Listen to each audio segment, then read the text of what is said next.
Vivimos en un mundo en constante cambio que usted merece entender, porque es imposible interpretar la realidad que vivimos sin conocer cada uno de sus colores. Porque muchos son los tonos de la actualidad. Presentamos Matices.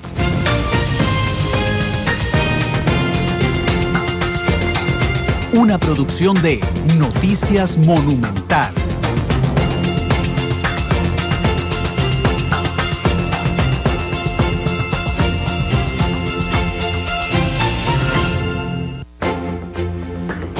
Dos con 12 minutos de la tarde. Hola, muy buenas tardes. Muchas gracias por estar en sintonía de Radio Monumental.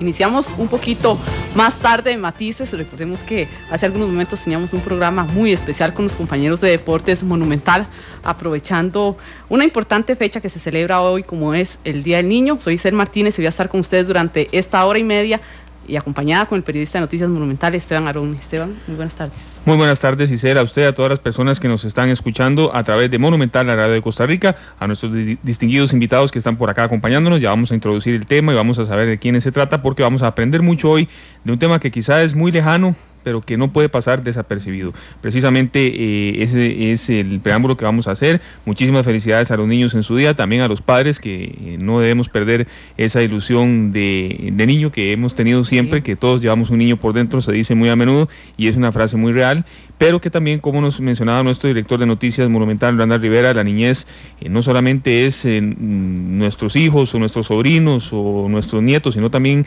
la niñez en general, y hay muchísimos aspectos por mejorar como todo país que estamos representando, Isel. Sí, de hecho, Esteban, ayer teníamos un programa especial a propósito de esta fecha, donde se señalaban algunos aspectos muy importantes, pero también preocupantes. Si bien, ya lo decían los expertos de ayer, tanto de parte de UNICEF como de Paniamor, Costa Rica ha mejorado muchas políticas pro niñez, también hace falta muchas cosas, principalmente en desigualdad. De hecho, hoy, como una réplica de ese programa que tuvimos ayer, en la segunda emisión de Noticias Monumental, David Barrientos nos había presentado una nota sobre las condiciones tan diferentes que tiene, por ejemplo, un niño en Curridabat a un niño en Talamanca.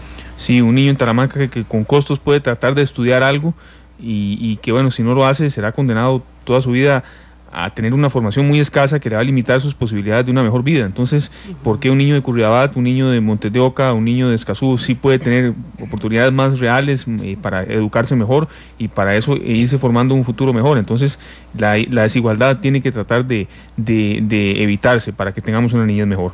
Sí, también hay información que se ha generado durante el día. Una de ellas fue una nota especial que le preparamos en Noticias Monumental, específicamente la periodista encargada de cubrir temas de salud, Karina Porras, sobre la fecundación in vitro, que sigue dando de qué hablar, Esteban. En los últimos días se ha dado mucha polémica, principalmente a raíz de el informe que tuvo que presentar Costa Rica ante la Corte Interamericana de Derechos Humanos. Sí, el cálculo de la caja sobre la fertilización in vitro es 7 veces más caro que en una medicina privada, y eso, bueno, lo dimos a conocer hoy, y también es otra de las distintas vertientes informativas del tema de fertilización in vitro que se han generado en las últimas horas. Y es que es una nota muy completa. De hecho, les invito para que accedan tanto a www.monumental.co.cr como a las redes sociales en @monumentalcr, en Twitter y también en Facebook como Noticias Monumental, porque Karina también incluso hizo contacto con clínicas en Panamá, y de hecho uno de los expertos, de los directores de esa clínica, decía que la caja tiene estimado que el costo de una fecundación in vitro,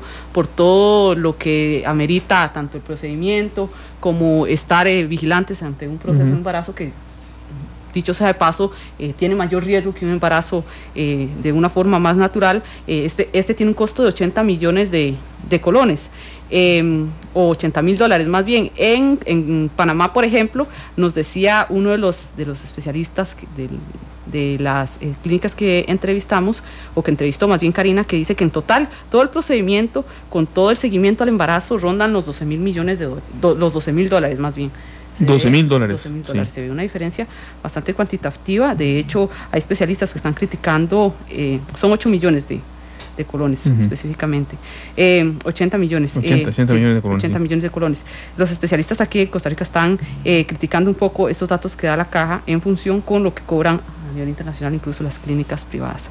Y también en temas internacionales, sigue el tema de los refugiados en Siria. Ya Estados Unidos anunció que iba a abrir las fronteras para exiliados. Lo dijo también Alemania. Alemania también. Sí. es un tema, y que por cierto les adelanto, no sé, Esteban, ¿qué le parece si entramos de una vez al tema de fondo? Porque precisamente... Porque el tiempo avanza. El tiempo avanza, para aprovecharlo, sí. Así es.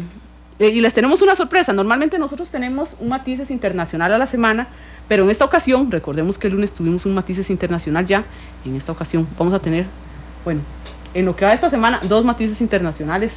Sabemos que lo disfrutan mucho y hoy el tema no puede ser otro sino Siria, específicamente una región que saltó mucho a la mirada de los medios de comunicaciones, tanto nacionales como internacionales, por la crisis que están viviendo en este momento miles de migrantes, pero que está viviendo un proceso de conflicto que no es para nada nuevo. No es para nada nuevo, que no tiene por qué ser lejano para nosotros, que es un país que está tan largo, pero bueno, no podemos dejar de pensar que es un conflicto que no puede estar tocándonos también, y que bueno, fotografías, yo sé que ya ustedes saben de cuál estamos hablando, ha generado muchísimas reacciones esta semana, imágenes muy crudas, que no nos pueden dejar pasar desapercibidas para nuestra realidad. Sí, bueno. Vamos a aprovechar ya de una vez para presentarlos a los invitados de hoy, porque son invitados realmente de mucho nivel y muy conocedores de la situación que está viviendo en este momento Medio Oriente y específicamente Siria. Vamos a darle la bienvenida. Hoy tenemos, Esteban, un invitado internacional, el profesor Ignacio Álvarez Osorio, experto en temas de Medio Oriente de la Universidad de Alicante. Profesor, muy buenas tardes. Buenas tardes, encantado. Muchísimas gracias por estar por acá con nosotros. Tenemos también, Isel, a Sergio Moya, quien es especialista en temas de Medio Oriente de la Universidad Nacional en Heredia. Muy buenas tardes a todos. De nuevo, un gran gusto estar en el programa. Y también le damos la bienvenida a don Carlos Cascante, uno también de nuestros analistas regulares en temas internacionales, director de la Escuela de Relaciones Internacionales de la Universidad Nacional. Don Carlos. Buenas tardes a todos, muy contento de estar aquí en Matices y que el profesor Ignacio Álvarez nos acompañe, traído por la Escuela de Relaciones Internacionales y uno de sus programas estrella, que es el CEMOAN, Centro de Estudios de Medio Oriente y Norte de África. Bueno, y para empezar, preparamos una nota un poquito corta para poner en contexto algunos datos importantes, principalmente de Siria, que nos va a ayudar también en alguna parte como abrebocas de lo que es la situación que está viviendo en este momento el país del Medio Oriente. Escuchemos. Los diversos tonos de la actualidad mundial nos llevan hasta Siria, una nación ubicada dentro de la zona conocida como Medio Oriente. El país tiene cerca de 20 millones de habitantes que en su mayoría hablan árabe y han vivido en una cruenta guerra civil que lleva ya 4 años.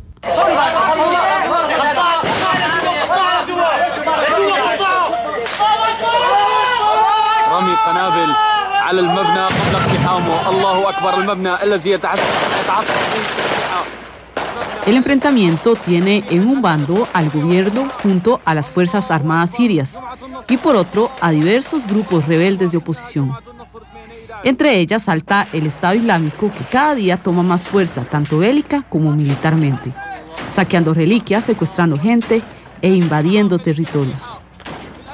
En cuanto a los rebeldes, su objetivo principal es derrocar a Bashar al-Assad, el actual presidente de Siria. Mis enemigos son el terrorismo y la inestabilidad en Siria. Esos son nuestros enemigos. El asunto no tiene que ver con las personas. La cuestión no es que yo permanezca o me marche, sino que el país sea seguro o no. Ese es el enemigo que combatimos como país. Al-Assad está al frente de Siria desde el año 2000, tras la muerte de su padre, Hafez al-Assad, quien gobernó el país por 29 años. En medio de la complicada situación sociopolítica, miles de habitantes deciden migrar hacia otros países, principalmente Europa. Este tema en específico ha colocado a Siria en titulares de todos los medios en los últimos días. El Estado Islámico destruyó el templo de Baal Shamin, uno de los lugares más importantes de la antigua ciudad siria de Palmira. Los yihadistas realizaron el ataque mediante un bombardeo. Con esta ofensiva ya suman más de 300 los sitios históricos de ese país que han sido dañados, destruidos o saqueados. Fuerzas Armadas siguen sus operativos antiterroristas, dejando a decenas de... Francia se sumará a la lucha contra el Estado Islámico en Siria. El presidente señaló que su país va a enviar aviones de reconocimiento a partir de mañana para ayudar con los combates contra el grupo yihadista. En medio de la guerra civil y la crisis humanitaria, los ojos del mundo ven con asombro una situación que no es nueva. En Matices Internacional dibujamos con diversos tonos la realidad en Siria.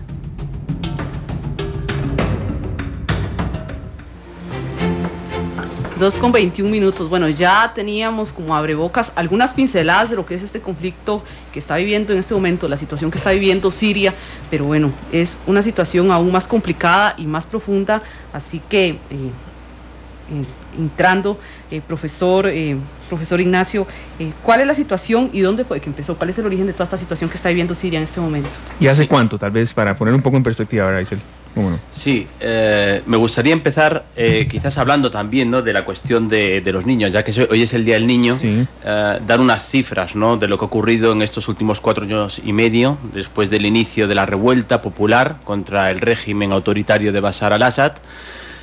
Tenemos unas cifras que son realmente escandalosas, ante las cuales pues, la comunidad internacional debería haberse movilizado hace mucho tiempo.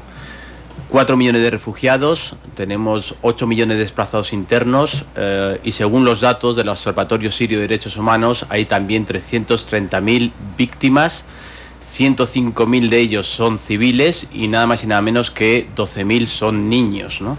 Entonces son unas cifras para tener en cuenta. Muchas familias de civiles están teniendo que huir, ¿no?, de esta situación de guerra, abandonar el país con lo opuesto prácticamente, buscando rehacer sus vidas. Y hay que tener en cuenta que las agencias internacionales, el ACNUR en concreto, está desbordado por esta avalancha de refugiados en los países del entorno, es incapaz de prestarles unos servicios elementales, básicos, en términos de educación, en términos de vivienda, en términos de alimentación, y es por eso y por la falta de horizontes políticos por lo que muchos de esos refugiados que estaban en los países del entorno han decidido que hay que emprender una nueva etapa, y la nueva etapa se llama Europa, esperando de alguna manera reconstruir sus vidas y buscar un futuro mejor también para sus hijos. ¿Cuáles son tal vez algunos de los países, de las zonas donde más se ha dado todo este éxodo, don Ignacio? Bueno, el éxodo sobre todo ha afectado por cuestiones obvias a los países del entorno, es decir, sobre todo a Turquía, que es el país que ha asumido la mitad de los refugiados, tiene más o menos hoy en día unos 2 millones. Otro país muy pequeño, muy débil, Líbano, también ha tenido que asumir una cuota elevadísima, más de 1.300.000 refugiados, y Jordania, por último, unos 600.000 refugiados, ¿no? Lo que pasa es que estos países, como he mencionado antes, están completamente desbordados, no pueden asumir ninguno más, ¿no? En el caso del Líbano debemos tener en cuenta que es un país que tiene 4 millones de habitantes, pues ha tenido que asumir en muy poco tiempo la llegada de 1.300.000 refugiados y por lo tanto pues no cuentan con los recursos, y además tampoco la comunidad internacional le está ayudando en la medida que se había comprometido a hacerlo. Además, muchos de estos países, sobre todo los países árabes, no son firmantes de los convenios internacionales que protegen a los refugiados y por lo tanto no están obligados a su cumplimiento. Y por ello muchos de los refugiados no pueden ni tan siquiera trabajar en los países y dependen prácticamente de la caridad internacional, ¿no? Con lo cual, ya digo, sus expectativas vitales son sumamente limitadas, y es por esto por lo que muchos de ellos ha considerado oportuno, ¿no?, emprender una marcha, ¿no?, hacia Europa, habida cuenta que tampoco la situación en Siria hoy, por lo menos en el corto o medio plazo, parece que ofrezca un horizonte político para resolverse, ¿no? No hay una involucración activa, el país está cada vez más dividido y la penetración, ¿no?, de fuerzas yihadistas como el Estado Islámico pues empeora mucho el escenario. Si tuviéramos, porque a veces para nosotros, un país como Costa Rica, es muy complicado comprender la situación social que pasa en este momento Siria, incluso también entender la situación política, son sistemas muy diferentes. Si tuviéramos que hacer un retrato de Siria en este momento, ¿cuáles son las primeras descripciones sobre las que usted haría ese retrato? Bueno, pues la situación hoy en día es completamente caótica, porque si bien es cierto que en los primeros compases de la guerra había dos bandos claramente diferenciados, por una parte el régimen, por otra parte los rebeldes, hoy por hoy la situación ha cambiado de manera drástica y hay 5, 6, 7 actores implicados, cada uno defendiendo sus propios intereses. Además de estos dos que he mencionado, han entrado en acción grupos yihadistas como el Estado Islámico o como también el Frente al-Nusra, que es la filial siria de Al-Qaeda. Y después también tenemos, por supuesto, a los kurdos, que han aprovechado esa coyuntura tan caótica para afianzar su autonomía y para, de alguna manera, impulsar una agenda puramente kurda, ¿no? Además, también hay que tener en cuenta que hay un actor cada vez más importante, que son los grupos salafistas, financiados sobre todo por Arabia Saudí, que también tienen su propia agenda, ¿no? Que es convertir a Siria en un Estado islámico regido por la Sharia. Por lo tanto, estos grupos en muchos de los casos luchan entre ellos, ¿no? Se ha convertido la guerra de Siria en una guerra de todos contra todos, y de ahí pues lo difícil de resolverla. Si a esto le añadimos que también las potencias regionales, incluidos países tan importantes como Irán, como Arabia Saudí, como Turquía, están apostando por uno u otro bando, esto pues complica muchísimo más el escenario y hace pues prácticamente irresoluble, ¿no? la crisis siria, de no darse una activa implicación de todos los actores internacionales y sobre todo países como Estados Unidos, como la Unión Europea y como Rusia, que deberían hacer mucho más de lo que han hecho hasta el momento. Sí, incorporamos también a don Sergio Moya, especialista en temas internacionales de Medio Oriente de la Universidad Nacional. Don Sergio, la comunidad internacional de ayuda, ¿qué metas debe tener como prioritarias en un país tan devastado como Siria? Bueno, depende de qué estamos pensando cuando hablamos comunidad internacional, porque hay un entorno geográfico inmediato que ya ha descrito Ignacio, que implica, bueno, la acogida bien o mal de una buena cantidad de refugiados, países como Turquía, Líbano, que por cierto tiene muchos problemas internos de gobernanza política, Jordania, y hay también un entorno un poco más lejano, pero relativamente cerca, que es Europa, que hemos visto en las últimas semanas cómo ha habido una tendencia a permitir que un flujo importante de refugiados que viene de Turquía hacia Grecia, pasando por los Balcanes, llega a Hungría, Austria, y de ahí buscando el norte, fundamentalmente países como Alemania o países escandinavos. Ha habido cierta apertura en cuanto a políticas y criterios migratorios que solían ser muy rígidos, y que posiblemente tienen que ver con esa sensibilización que la comunidad internacional ha experimentado a partir de imágenes muy crudas, ¿verdad? De lo que han sido experiencias muy dolorosas de refugiados. En ese sentido creo que es importante esta acogida, ¿verdad?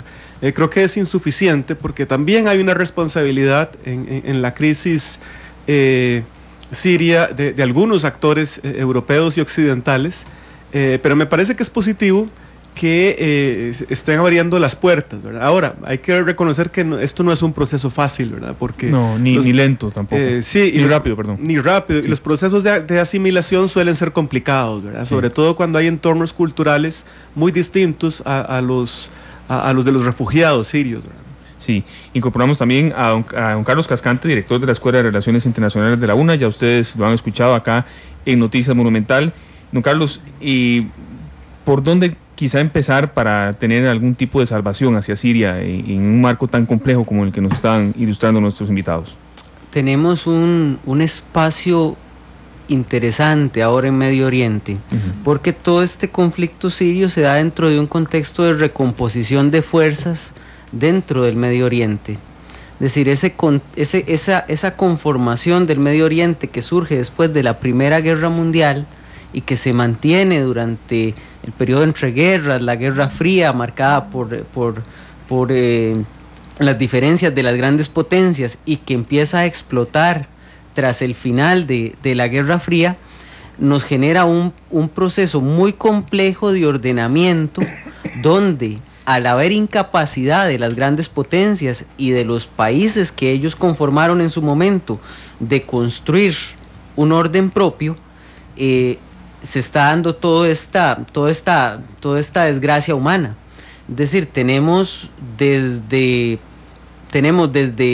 conflictos entre estados que se ven inmersos en el conflicto sirio, hasta conflictos dentro de los mismos estados de reorganización. Y tenemos una comunidad internacional que no quiere meterse en el conflicto que ellos mismos en determinado momento ayudaron a construir. Desde esa perspectiva, la salida del conflicto pasa, creo yo, un poco por el reordenamiento de las potencias en la zona, que para ello va a tener que haber necesariamente una intervención más decidida de los Estados Unidos, de la Unión Europea y de Rusia, e incluso China, que ahora se está metiendo más en ciertos problemas internacionales, para poder recomponer primero los poderes en la zona, conseguir cierta estabilidad y eso que permita dar salida a la serie de conflictos que no solo tenemos en Siria, sino que, como Ignacio ha señalado muy bien, Siria es la guerra de todos contra todos, pero que se exportó a los alrededores de Siria. Entonces, el conflicto sirio se las trae porque no es solo resolver el asunto Siria, es recomponer la región. Sí, recomponerla y quizá algunos lo vean como una quimera, pero tratar de que gente retorne a su país, pero eso es muy difícil. Las tasas de retorno son difíciles, sí, claro, son difíciles de conseguir porque el refugiado, si tiene éxito, se va a quedar en el país donde está y no se va a someter a un nuevo proceso de desplazamiento. Es que suena muy hermoso la idea de la vuelta del refugiado, pero ya tenemos casos donde eso genera más bien nuevos conflictos. Bueno, el caso palestino es un caso claro. El retorno de refugiados palestinos, el retorno de otra serie sigue generando conflictos y problemas. Entonces no es tan fácil. Y genera siempre una distinción muy odiosa entre los que aguantaron y se quedaron y los que están regresando. Sí. O sea, dentro de la misma población genera diferencias. Si nos vamos más hacia atrás, profesor, y analizamos lo que fue, por ejemplo, la primavera árabe, ¿podríamos decir que esto es una de las consecuencias del posconflicto a partir de ahí?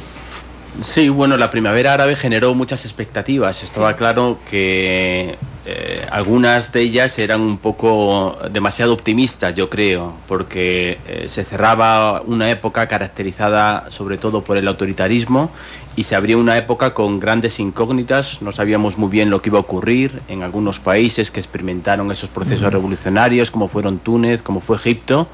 Y sobre todo no sabíamos lo que iba a ocurrir en países que esos experimentos y esas movilizaciones no condujeron a la salida del dictador de turno, ¿no? Como países como el caso de Yemen, como el caso de Siria o como el caso de Libia, que se han convertido prácticamente en estados fallidos, ¿no? Porque hay una falta clara de autoridad central, hay milicias armadas que han tomado el poder en diferentes zonas del país.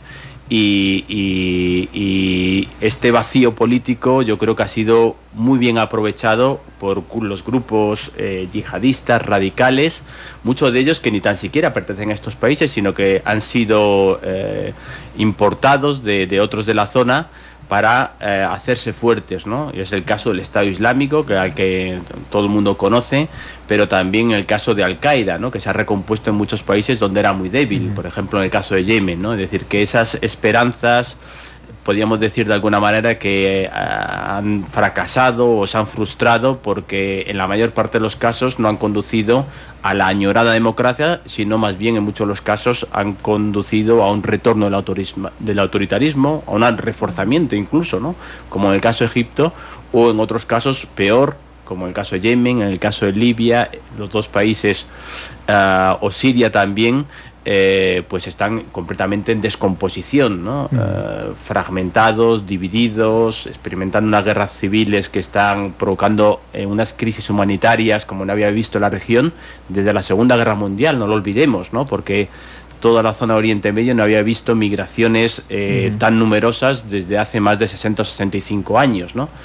Y a este escenario tan complejo hemos de añadirle la inactividad de los países occidentales y sobre todo de la Unión Europea, que es algo que llama sumamente la atención, puesto que muchos de estos países son vecinos del Mediterráneo y tarde o temprano todos sabíamos que iba a salpicar la crisis en Siria, la crisis en Libia a Europa, o bien por medio de atentados yihadistas como el de Charlie Hebdo, cometido en enero de este mismo año, o bien por medio de la llegada masiva de refugiados, ¿no? Es decir, que era previsible que estas crisis pasaran factura. Y sobre todo pues que de alguna manera la Unión Europea, que no ha tenido pues una involucración muy activa, quizás debería aprovechar este nuevo contexto en el que nos encontramos para no solo atender a la crisis humanitaria sin precedentes, que es algo obviamente indispensable, pero también para recuperar, renovar pues su activismo, ¿no?, en el proceso político e involucrarse activamente en unas nuevas negociaciones para poner de acuerdo a las partes y para cerrar la página de una crisis como la que está viviendo estos países y Siria sobre todo. En este momento uno de los problemas con lo que la gente relaciona más a Siria es la crisis migratoria que está viendo en este momento, principalmente en países de Europa. Pero ¿es este el principal problema que hay en Siria en este momento? No, sin duda alguna no. Es el resultado, ¿no?, de la crisis, ¿no?, la crisis migratoria, ¿no? El resultado de esa guerra encarnizada que no tiene perspectiva de solucionarse. Y es lo que está provocando esta crisis migratoria que está sufriendo hoy en día la Unión Europea, pero que probablemente también en el futuro otros países la sufran, en el caso de que no se ponga fin, ¿no?, a la guerra y que no haya un proceso político, ¿no?, para cerrar esa crisis que hay hoy en día en Siria, ¿no? Y además yo creo que es bastante peligroso, ¿no?, cuando ahora se está hablando de refugiados, de una posible acogida, ¿no?, en países como Australia, incluso América Latina, Estados Unidos, porque esto de alguna manera alejaría a los refugiados de su país de origen, ¿no? Sí. Cuando muchas veces se habla con los refugiados que están en los países del entorno, ellos quieren volver, no es que quieran marcharse, no quieren volver a su país, aman a su país sobre todas las cosas, pero no sean las condiciones para que retornen, ¿no? Entonces, alejarlos de Siria yo creo que mandaría un mensaje equivocado, porque indicaría que la comunidad internacional tira la toalla, que no hace los esfuerzos necesarios para resolver la situación en Siria, y que la propia población que todavía queda en Siria, pues también, ¿no?, se le señala la salida, ¿no?, para abandonar, ¿no?, un país que está en una situación tan caótica, ¿no? Entonces yo creo que la verdad es que esas medidas deberían pensarse, no actuarse sin pensarlo, y sobre todo teniendo en cuenta que el objetivo prioritario debería ser que una vez que se normalice la situación en Siria, esos refugiados se les brindara la oportunidad de volver a sus hogares. Don Sergio, la figura del presidente de Siria, Bashar al-Assad, ¿qué tanta responsabilidad ha tenido en todo esto que está pasando y por dónde podría actuar para que la realidad de Siria sea un poco mejor? Bueno, posiblemente en el balance de las responsabilidades y de las culpas, si lo pudiéramos plantear así, él es el mayor responsable de esta catástrofe humanitaria sin precedentes en la región. Sí. Aquí ha muerto mucha más gente que la que murió en la guerra civil del Líbano, por ejemplo, hace unos 20 años, ¿verdad? Ha muerto más gente que la que ha muerto en Irak, sí, desde la invasión en 2003. Él se ha empecinado en permanecer en el poder, y hay que reconocer que ha tenido los medios para resistir esta embestida fuerte de los grupos de oposición durante 4 años, ¿verdad? En este momento uno no podría decir que hay una tendencia en el campo militar orientada hacia el triunfo del ejército y sus aliados, o de los grupos rebeldes, de los diversos grupos rebeldes, pero él ha consolidado su control de una parte importante del territorio. Posiblemente ha pasado momentos más críticos en los últimos 4 años que los que está viviendo ahora. Tiene el apoyo internacional de países como Irán, sí, de milicias chiitas como Hezbollah, que es un grupo que tiene una experiencia de combate amplia, posiblemente inédita en el mundo árabe. Tiene el apoyo también diplomático importante de Rusia, que por cierto también le vende armas. Y bueno, en estas condiciones, él posiblemente no ve la necesidad de dejar el poder como algo inminente, ¿verdad? Incluso hay alguna gente en ámbitos diplomáticos altos que reconocen que una solución podría pasar, o necesariamente debería pasar, por el criterio que podría tener el gobierno, ¿verdad? Es decir, que no es tan fácil como decir, vaya, tiene que irse, que es, por ejemplo, la agenda de casi todos los grupos de la oposición, ¿verdad? Pero sin duda Bashar al-Assad es el gran responsable de la crisis, porque despreció oportunidades de conciliación, incluso de reforma política previa a todo este tipo a la irrupción de este conflicto, y pues él ha querido empecinarse en dar continuidad a esta dictadura que tiene décadas, ¿verdad? Incluso niega que sea un estado fallido.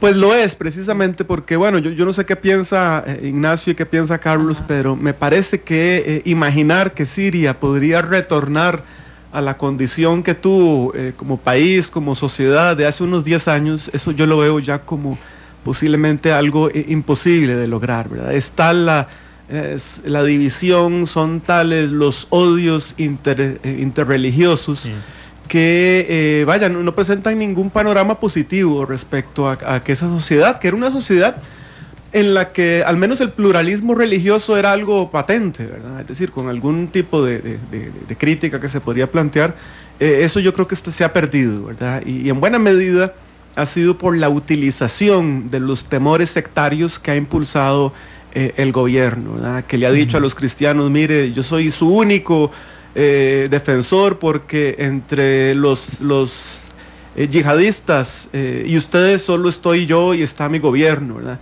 Lo mismo le ha dicho a los alawíes, él es perteneciente a la secta alawí. Él ha jugado con esas divisiones sectarias, pero posiblemente sin considerar que las heridas que se han abierto posiblemente nunca van a sanar, ¿verdad? Sí, tenemos que irnos casi a una pausa, Isel, pero sí quería incorporar la opinión de don Carlos Cascante, director de la Escuela de Relaciones Internacionales de la Universidad Nacional en Heredia, sobre el tema de Bashar al-Assad.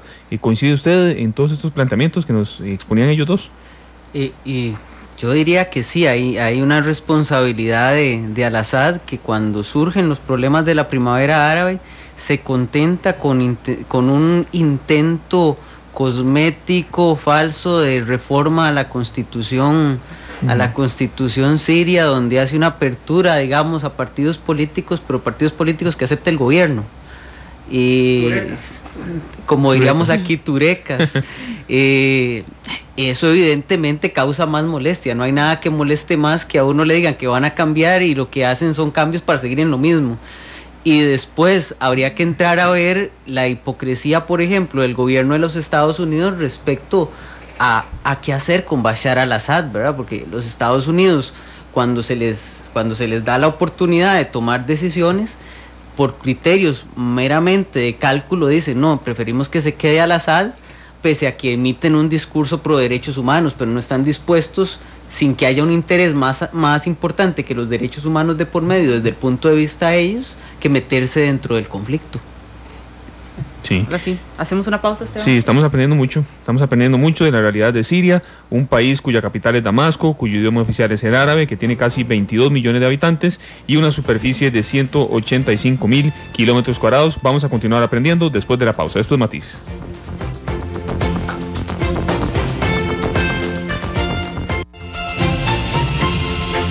Porque la realidad tiene muchos tonos, matices.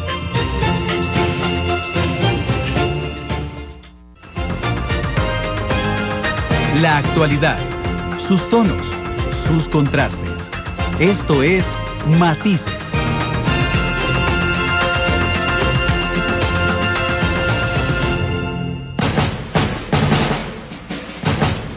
El conflicto sirio en 5 minutos. Tras soportar décadas bajo gobiernos autoritarios, los pueblos de varios países de Medio Oriente alzaron sus voces en protesta y derrocaron a sus líderes, en lo que se ha llamado la Primavera Árabe. En Egipto y Túnez, las revueltas fueron rápidas y decisivas. En Libia, las protestas desataron una corta guerra civil que concluyó con la muerte de Muammar Gaddafi. Siria es otra historia. Este es Bashar al-Assad, presidente de Siria. Su padre Hafez gobernó el país por 30 años, durante los cuales modernizó a Siria, pero a costa de una brutal represión.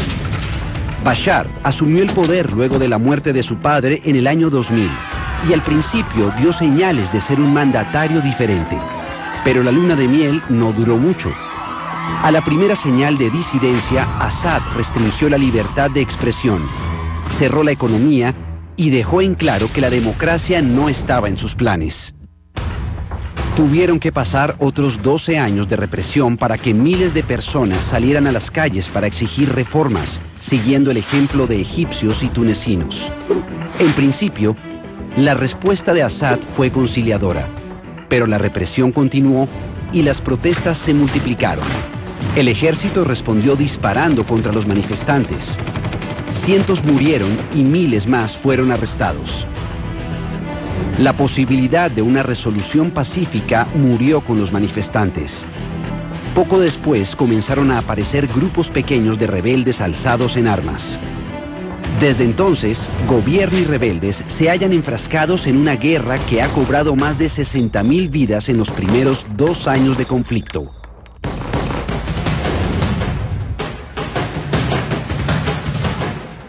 Después de la Primera Guerra Mundial, los franceses e ingleses fijaron las fronteras de Medio Oriente, agrupando a muchas etnias y religiones diferentes en los mismos territorios.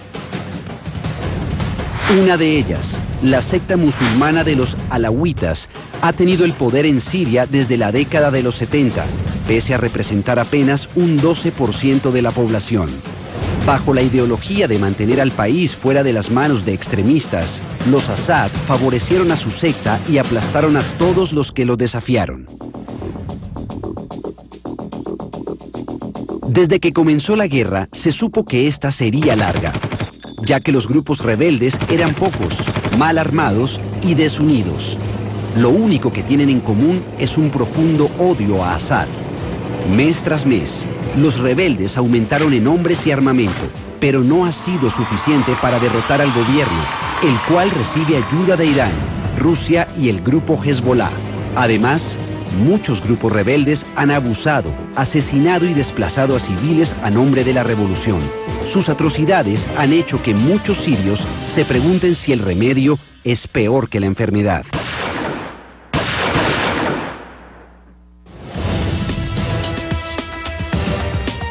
Principalmente porque Rusia y China han bloqueado cualquier sanción contra Assad. Rusia y China tienen intereses en Siria y sus líderes creen que la primavera árabe no ha traído seguridad o estabilidad a la región. Estados Unidos no quería intervenir porque no encontró un grupo que comparta su ideología. Pero después de confirmar que Assad usó armas químicas, la Casa Blanca anunció que entregará armamento a los rebeldes.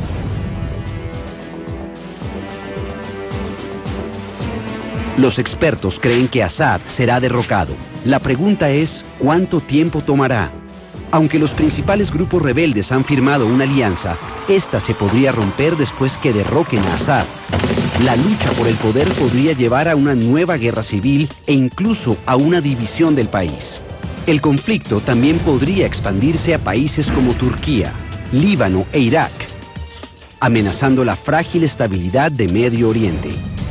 Sin importar el resultado, quien asuma el poder en Siria heredará un país en ruinas, una economía destruida, una población dividida y el reto de cumplir las promesas de la primavera árabe.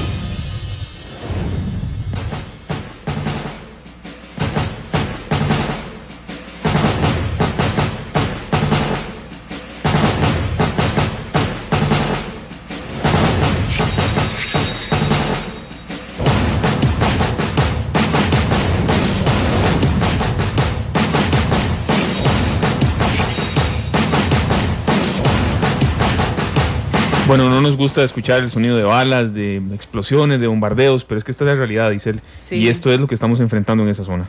Bueno, y ya lo describí ahí, política, socialmente y económicamente, un país que ha sido muy golpeado por malas decisiones de sus gobiernos anteriores, principalmente el gobierno ya criticado por muchos de Bashar al-Assad. Y en todo el tema de Siria, don Ignacio, surge un factor que también ha estado en el ojo de todos los medios internacionales, de todo el mundo en realidad, como es ISIS y las incursiones que tiene en este país. En este momento, ¿cuál es el estado de ISIS dentro de Siria?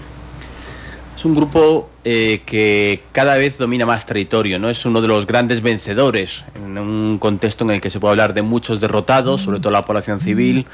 El ISIS es el gran beneficiado sin duda alguna, porque poco a poco ha ido extendiendo su territorio y hoy controla cerca del 40% del territorio. Muchas zonas está claro que están despobladas, son desérticas, pero bueno, controla, ya digo, una parte significativa de Siria, y ha aplicado, ¿no?, su proyecto político basado en el establecimiento de la Sharia, de una versión extremadamente radical, ¿no?, de la Sharia, ¿no?, que incluye pues castigos civiles contra la población. Y bueno, prácticamente la población que vive, ¿no?, bajo su gobierno está completamente atemorizada, porque ya sabemos que el ISIS persigue a las minorías religiosas, a cristianos, a los cuales se les ha dado la alternativa de convertirse al Islam o de pagar un impuesto especial muy elevado. Muchos de ellos no pueden pagarlo y por lo tanto tienen que abandonar las zonas controladas por el ISIS y ver cómo el ISIS se queda, ¿no?, con todas sus propiedades. No lo olvidemos, ¿no?, que es una de las maneras también que tiene de financiarse.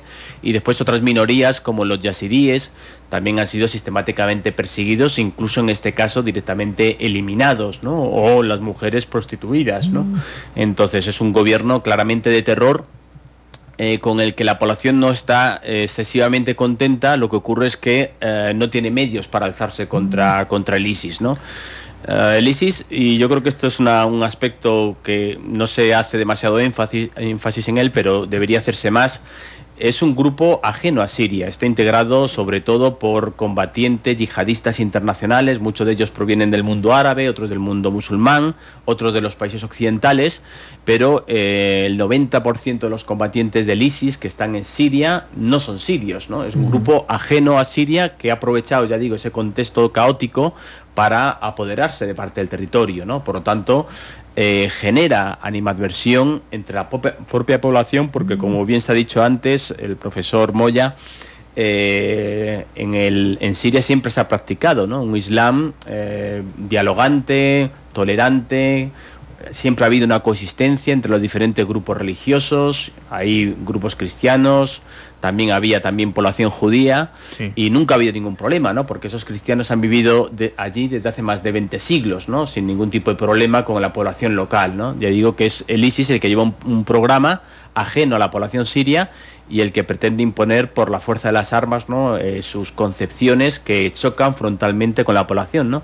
Y yo creo que esto también es un elemento importante porque nos da una pista de cómo se le podría combatir al ISIS. Y esto ocurrió hace una década en Irak, cuando Al-Qaeda en Mesopotamia hizo exactamente lo mismo, ¿no?, apoderarse de las zonas suníes, imponer un régimen de terror que provocó el levantamiento de las propias poblaciones locales contra ellos, de las tribus suníes, hartas, ¿no?, de sus medidas completamente surrealistas y ultraviolentas, ¿no? Entonces, esto nos puede dar la pista de cómo combatir al ISIS, ¿no? No solo por medio de esos bombardeos aéreos que por el momento no han hecho todo el daño que se esperaba al ISIS, porque el ISIS sigue estando ahí, ha consolidado sus posiciones, sino también contando con la población local para combatirlo. Sí, don Sergio, la posibilidad de que Bashar al-Assad sea derrocado es latente, lo acabamos de escuchar. ¿Qué pasaría en Siria si esto sucede? Bueno, yo diría que es una posibilidad, pero no lo veo como algo inminente. Ha habido algunos avances en el campo militar de grupos rebeldes como el Frente para la Victoria, en el que no está el ISIS, pero que ha en los últimos meses tomado, por ejemplo, provincias como Idlib, que está peligrosamente cerca de Latakia. Y Latakia es el enclave fundamental del régimen, porque ahí es donde predomina la población alawí, secta a la que pertenece el gobierno, de manera que aparentemente hay un cerco incluso sobre las áreas sobre las que el gobierno tradicionalmente ha ejercido un control. Pero por otro lado, el gobierno y sus aliados han podido limpiar algún tipo de territorio rebelde cerca de la frontera con Líbano, áreas como Al-Zabadani, con el apoyo de Hezbollah, de manera que hay avances y retrocesos, ¿verdad? Lo cual más bien lo que muestra es que no hay una tendencia hacia una clara victoria de uno de los bandos, ¿verdad?, ya sean los rebeldes o el gobierno. El gobierno tiene un gran problema ahorita en términos de recurso humano, reclutamiento de nuevas tropas. Eso es prácticamente imposible. De ahí que dependa en buena medida de milicias chiitas extranjeras, libanesas o iraquíes, o incluso el apoyo directo de Irán. Pero sigue teniendo, por ejemplo, un control sobre un factor que es estratégico, y que es el único bando que tiene una fuerza aérea, ¿verdad? Lo que le permite, por ejemplo, someter a sus enemigos a severos bombardeos, indiscriminados, por cierto, porque el gobierno bombardea, por ejemplo, ciudades como Alepo, tiene muchos barrios que están en disputa, pero no hace ninguna distinción sobre lugares donde identifique están los rebeldes y donde hay población civil. Sí, va el bombardeo parejo. Y con armas de destrucción muy amplia, por ejemplo, barriles llenos de dinamita que causan una devastación terrible, ¿verdad? Bien, en ese panorama uno no podría decir va a haber un cambio de régimen a corto plazo, pero vaya, imaginar un proceso de conciliación después de una eventual caída de Bashar al-Assad, o imaginar incluso un proceso de construcción democrática, me parece altamente improbable, ¿verdad? Es decir, si como lo dice Ignacio, uno de los grandes ganadores es este sector más extremista del yihadismo como ISIS, vaya, uno tendría que pensar que el escenario post-Assad podría ser aún más tétrico de lo que es actualmente, ¿verdad? Y la historia muchas veces relata eso, ¿verdad? Normalmente después de que cae una dictadura no sigue un periodo de paz y de democracia en los países, también se da un proceso de reestructuramiento muy importante, don Carlos.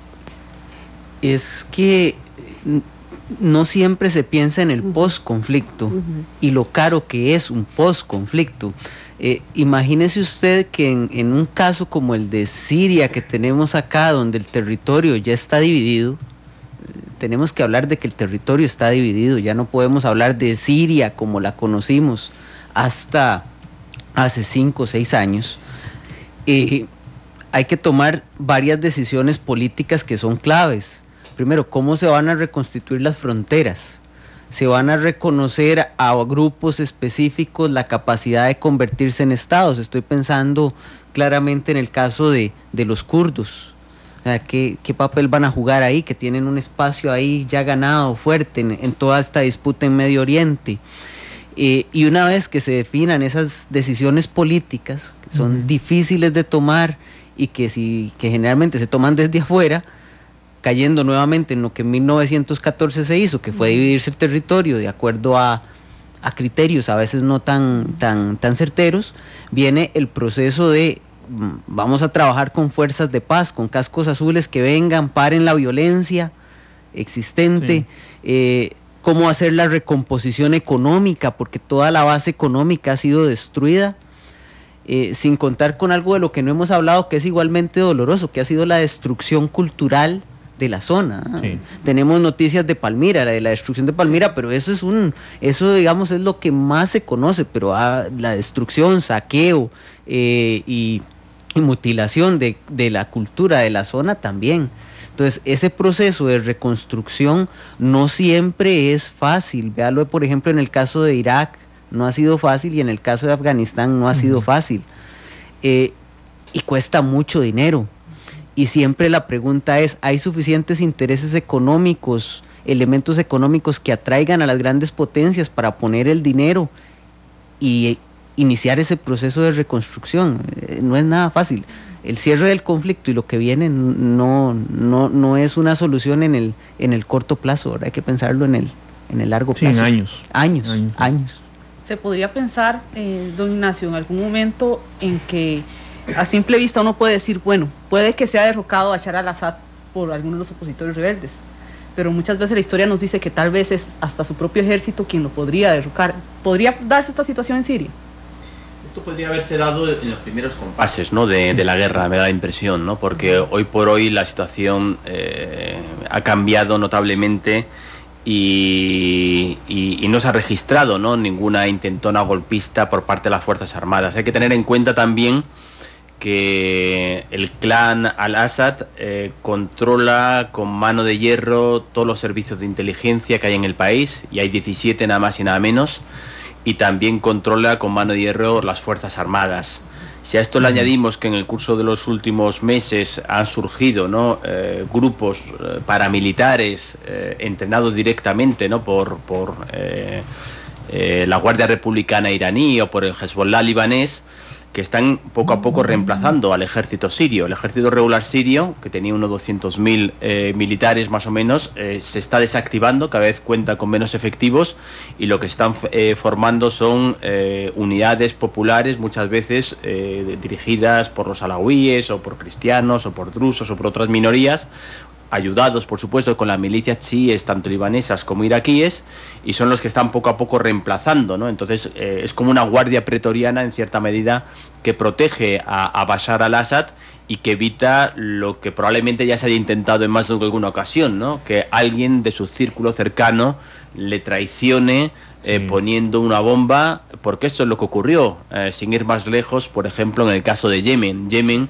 tenía un dictador que se llamaba Abdallah Saleh, que se negaba a abandonar el gobierno, y casualmente mientras rezaba un viernes en la mezquita, directamente hubo una explosión que prácticamente le dejó fuera de juego, y tuvo que resignarse, ¿no?, a que se abriera una transición y ceder el poder, ¿no? Entonces, si esto no ha ocurrido después de 4 años y medio, me cuesta mucho pensar que puede ocurrir en el futuro, ¿no? Entonces, Bashar al-Assad sí que es cierto que está en una situación muy delicada, ha ido perdiendo cada vez más terreno. Hoy en día no controla más del 25% del territorio, prácticamente. Lo que ocurre es que en ese territorio está buena parte de la población. Sí, porque en otras partes son desérticas y demás. Sí, hay zonas desérticas, hay zonas controladas por la oposición, pero él controla lo que es la franja mediterránea, que es el feudo alauí, donde se concentra la población alauí, que es un 10% de la población. También controla Damasco, controla Homs, controla Hama, controla parte de Alepo, que son las grandes ciudades del país. Entonces retiene en su poder buena parte de la población, pero sí que yo creo que está muy debilitado y en una situación pues muy delicada. Entonces yo creo que no podemos hablar de que estamos ante la caída del régimen, porque ha demostrado su resiliencia en el pasado, pero sí que ha cedido muchísimas más posiciones de las que cabría esperar. ¿Y esta parte que controla de Siria es la más poderosa?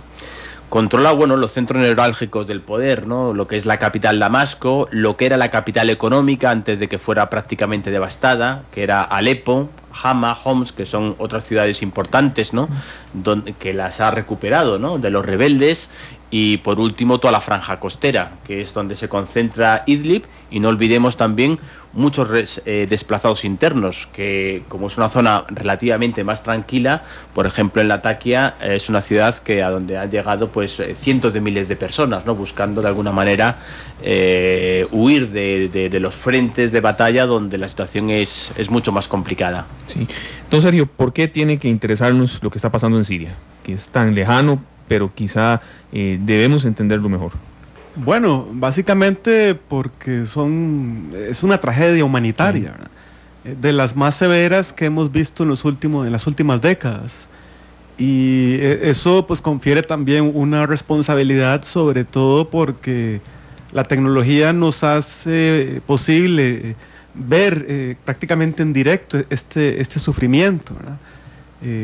Estamos muy lejos, ciertamente, pero sin duda por un elemento de solidaridad humana, esto debería ser preocupante, ¿verdad? En un sentido humanista también, sí. Por supuesto, porque si este país ha consolidado una tradición de convivencia, de respeto a las instituciones, de diálogo, sin duda un escenario como ese pues no puede sernos indiferente, ¿verdad?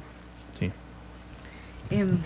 En toda esta situación también salta, si nos vamos más atrás, el contenido histórico y el peso, precisamente, que era algo que mencionaba ahora usted, don Carlos, de que en un momento cuando se establecieron las líneas geográficas de estos países, pues nada más se pensó en trazar las líneas y no en ver la cultura y en hacer una división propiamente cultural. ¿Pesa esto todavía sobre Siria?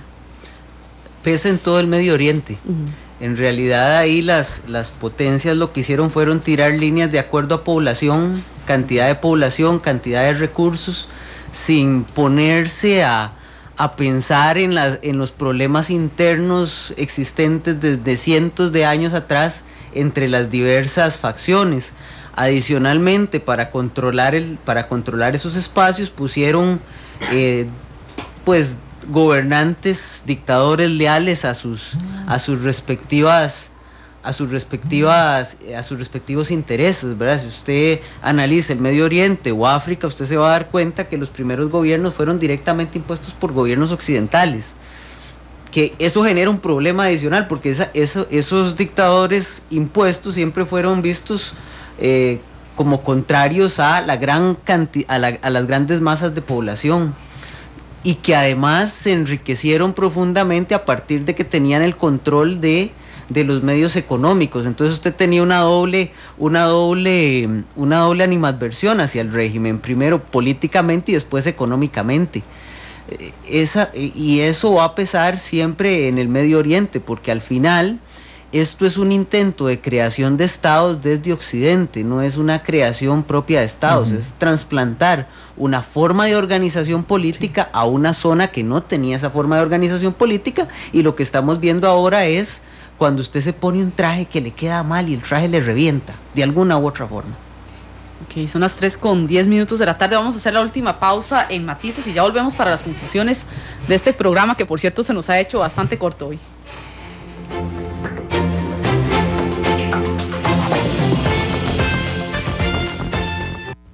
Analizamos los tonos de la actualidad. Exploramos sus contrastes. Matices.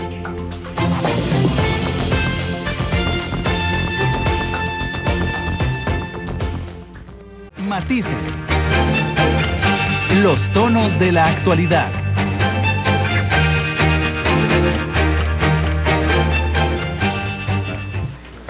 Continuamos en la parte final de Matices, 3 de la tarde con 16 minutos. Estamos aprendiendo mucho del conflicto sirio, un conflicto que se desarrolla muy lejos, pero que no debe estar tan lejos. Tenemos que tener un sentido humanista, un sentido también de solidaridad y de respeto por los derechos humanos, y por eso es que hemos escogido este programa, que ha estado muy bueno, con 3 invitados de lujo esta tarde, Iseli. Así es, y bueno, como siempre en estos programas hay mucha realimentación en redes sociales. Hay aquí un mensaje de Franco Zambucci, don Ignacio, que dice: ¿qué pueden decir los honorabilísimos invitados de las teorías conspiracionistas que dicen que todo lo de Siria es porque aún no hay mano del Fondo Monetario Internacional? Del Fondo Monetario Internacional. Sí que es cierto, ¿no?, que sobre todo en los primeros compases de la guerra se habló mucho, ¿no?, de la posible conspiración, de la posible injerencia de algunos actores externos, sobre todo de la CIA, también del Mossad. Aunque yo normalmente suelo ser bastante reacio, ¿no?, a estas conspiraciones, a estas teorías conspirativas, porque no muestran, ¿no?, una argumentación clara, no muestran una línea de argumentación clara, y bueno, está claro, ¿no?, que Estados Unidos, que también Israel, tiene intereses en la región, pero en ningún momento yo creo que estos dos actores se han involucrado activamente, porque, entre otras cosas, iría en contra de lo que es la política de la administración norteamericana, de Obama, que consiste precisamente en lo contrario: no inmiscuirse en lo que esté ocurriendo en Oriente Medio, no volver a enfangarse en nuevos problemas, tal y como ocurrió en Irak o como ocurrió en Afganistán, sino precisamente ir poco a poco saliendo de esa zona, debido a las experiencias tan nefastas que ha tenido su predecesor, ¿no?, en la zona. Y también no olvidemos que la prioridad hoy en día de la política exterior estadounidense en la zona es más bien inclinarse, ¿no?, hacia el extremo oriente, ¿no? Entonces, bueno, ¿qué saca la CIA, ¿no?, entrando en Siria, ¿no? Pues no mucho, ¿no? Es decir, ¿qué saca la Siria, ¿no?, con el desorden, el caos, la desestabilización generalizada en la región, el problema de los refugiados? Pues no está claro, ¿no?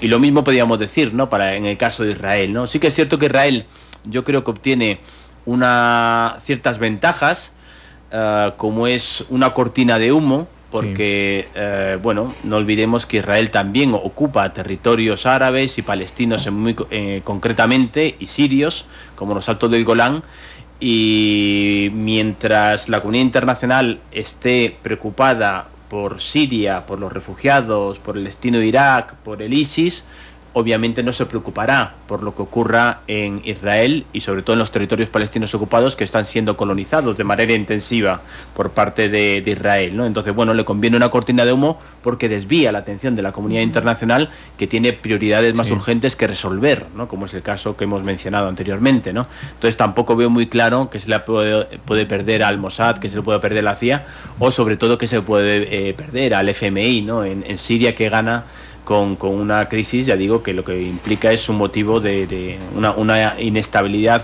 para la región y abre pues las puertas prácticamente del caos, ¿no?, para toda la zona. Don Sergio, ¿qué podemos esperar en Siria? Ya un poco a manera de conclusión, ¿qué se puede prever para quizá un mediano plazo? Bueno, yo creo que el panorama no es nada favorable sí. a una finalización del conflicto. Me parece que lamentablemente mucha más gente va a morir, inocente, sobre todo población civil, que es la gran tragedia, ¿verdad? Es decir, el gran perdedor es el ciudadano de a pie que no ha tenido un involucramiento importante en las disputas políticas recientes, ¿verdad? Y que ha llevado la peor parte, ¿verdad? Es decir, millones de desplazados internos, millones fuera de Siria, 250.000 muertos. Me parece que esa tragedia va a continuar, ¿verdad? Hasta posiblemente que haya reconocimiento de que la situación no puede cambiar, que eventualmente podría abrir la posibilidad a un proceso de concertación regional, ¿verdad?, en el que tendrían que estar todos los actores, ¿verdad? Es decir, no se podría, por ejemplo, lo que se hizo en anteriores instancias diplomáticas como Ginebra, de decir Irán no puede estar, ¿verdad?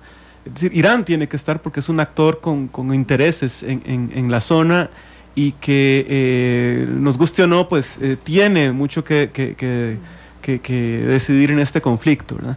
Tendría que ser un proceso amplio de concertación política, diplomática, pero que no se avisora en el futuro cercano, ni siquiera en mediano plazo, ¿verdad? Me parece que el panorama que viene seguirá siendo marcado por el sufrimiento de mucha gente, ¿verdad? Don Carlos. Hay conflictos que se prolongan hasta que las partes se agoten.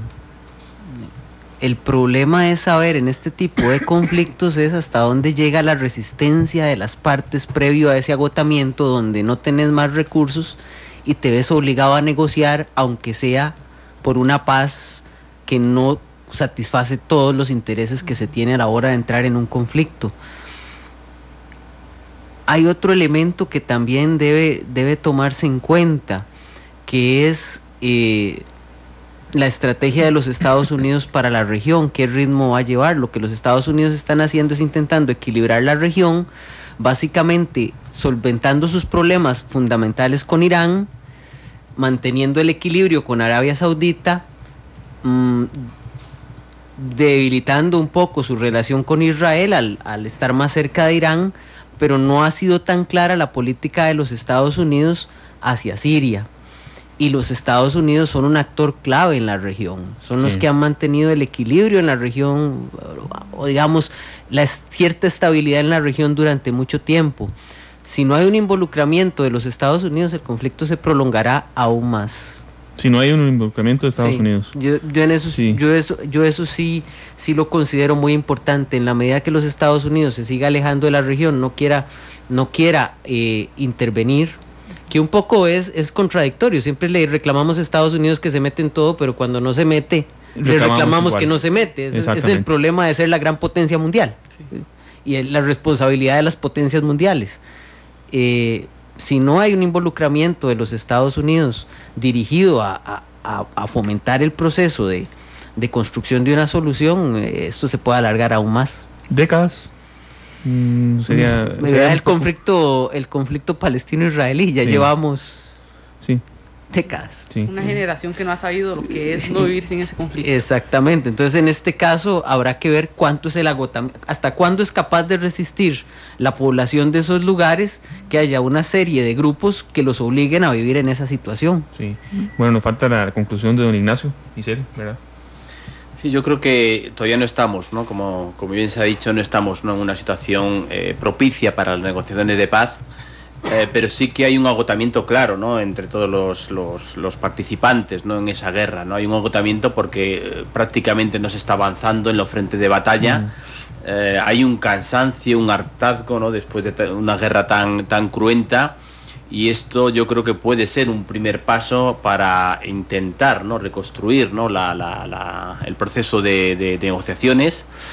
Yo creo que lo indispensable sería una involucración más activa de los países occidentales y en particular los que tienen más poder y más influencia en la región, y aquí estamos hablando de Estados Unidos, de Rusia, también por supuesto de Arabia Saudí y de Irán. Y quizás no se vaya a cambiar el escenario de la noche a la mañana, pero a lo mejor sí que se pueden dar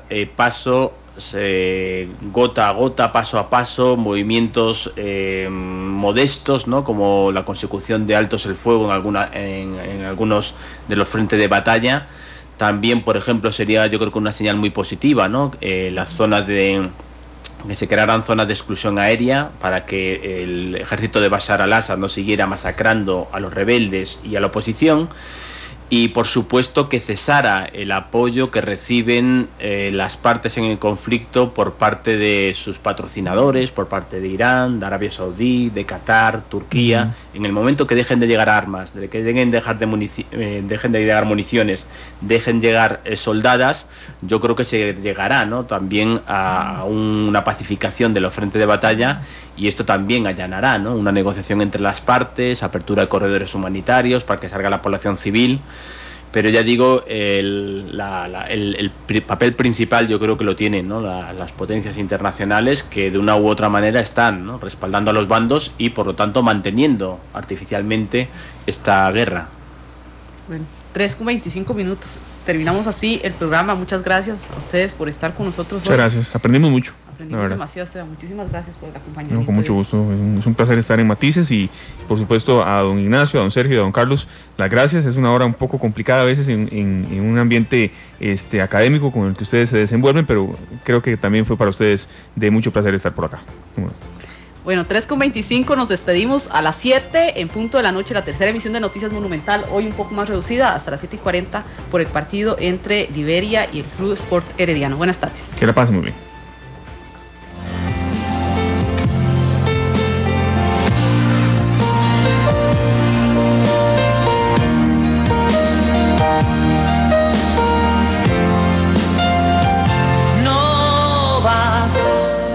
Traerlos al mundo porque es obligatorio, porque son la base del matrimonio, o porque te equivocaste en la cuenta. No basta con llevarlos a la escuela que aprendan, porque la vida cada vez es más dura, ser lo que tu padre no pudo ser.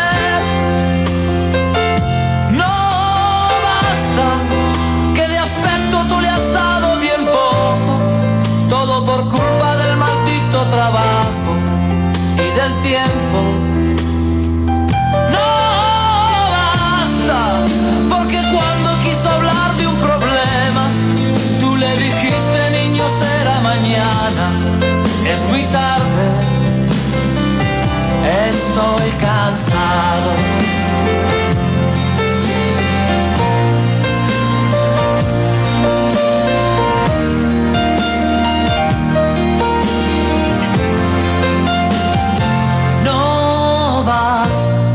Comprarle todo lo que quiso comprarse, el auto nuevo antes de graduarse, que viviera lo que tú no has vivido.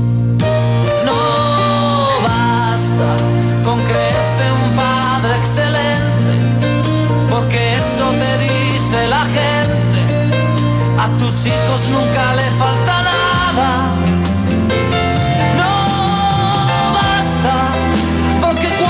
Hablarte de sexo, se te subieron los colores al rostro y te fuiste. No basta, porque de haber tenido un problema, lo habría resuelto comprando en la esquina lo que había, lo que había.